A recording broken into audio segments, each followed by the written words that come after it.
மறைமலை நகரில் பெண்களுக்கு அச்சுறுத்தலாக அரசாங்கம் திறந்து வைத்துள்ள டாஸ்மாக் கடையை மூடக்கோரி தமிழக வெற்றிக் கழகத்தினர் முற்றுகை போராட்டத்தில் ஈடுபட்டனர். செங்கல்பட்டு மாவட்டம் மறைமலை நகர் பாவேந்தர் சாலையில் புதிதாக திறக்கப்பட்டுள்ள டாஸ்மாக் கடைக்கு மக்கள் மத்தியில் கடும் எதிர்ப்பு எழுந்துள்ளது. குடியிருப்புகள், பள்ளி, கல்லூரிகள், தேவாலயம் ஆகியவை உள்ள பகுதிகள் டாஸ்மாக் கடை திறந்துள்ளதால் அவ்வழியாக பெண்கள் அச்சத்துடன் கடந்து செல்லும் நிலைக்கு தள்ளப்பட்டுள்ளனர். தமிழக வெற்றிக் கழகத்தைச் சேர்ந்த 100க்கும் மேற்பட்டோர் டாஸ்மாக் கடையை மூட வலியுறுத்தி முற்றுகை போராட்டத்தில் ஈடுபட்டனர். சாலையோரமாக போராட்டம் நடத்தி வந்த தாவேக்கவினர் திடீரென சாலைக்கு வந்து மறியலில் ஈடுபட்டனர். பொதுமக்கள் வசிக்கூடிய நடுவுல சென்டர் பாயிண்ட்ல ஒரு ஒயின் ஷாப்பை வச்சு எத்தனை வருஷமா எத்தனை கட்சிங்க இதுக்கு வந்து ஆர்ப்பாட்டம் பண்ணிருக்காங்க, கோரிக்கை வச்சிருக்காங்க. கடை மாத்துங்க.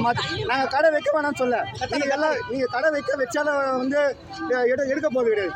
நாங்க கடையை வந்து பொதுமக்கள் கோயில் இருக்க பகுதியில் கடை வேணாம், அதை வந்து வேற இடத்துல மாத்திங்கன்னு சொல்லி தான் நாங்க இந்த ஆர்ப்பாட்டம் பண்றோமே தவிர வேற எதுக்காக இந்த ஆர்ப்பாட்டம் கிடையாது. இது முழுக்க என் மக்களுக்காக, என் தமிழக வெற்றிக்காக தளபதி சொன்ன ஒரு வார்த்தைக்காக தான் இந்த பகுதியில் இந்த கடை வேணாம்னு சொல்லி நாங்கள் கோரிக்கை வச்சுமே தவிர பொதுமக்களுக்கோ இல்லை அரசாங்கத்துக்கோ எந்த பிரச்சனையும் குடும்பத்துக்கு வைக்கலப்பா. ஈடுபட முயன்றவர்களை போலீசார் தடுத்து நிறுத்தினர். இதனால் தமிழக வெற்றிக் கழக நிர்வாகிகள் போலீசாருடன் வாக்குவாதத்தில் ஈடுபட்டனர்.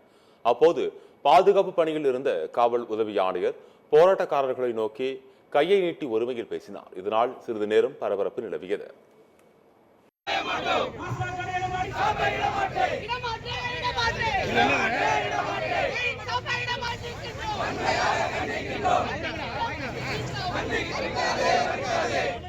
அப்படியே ரிவர்ஸ்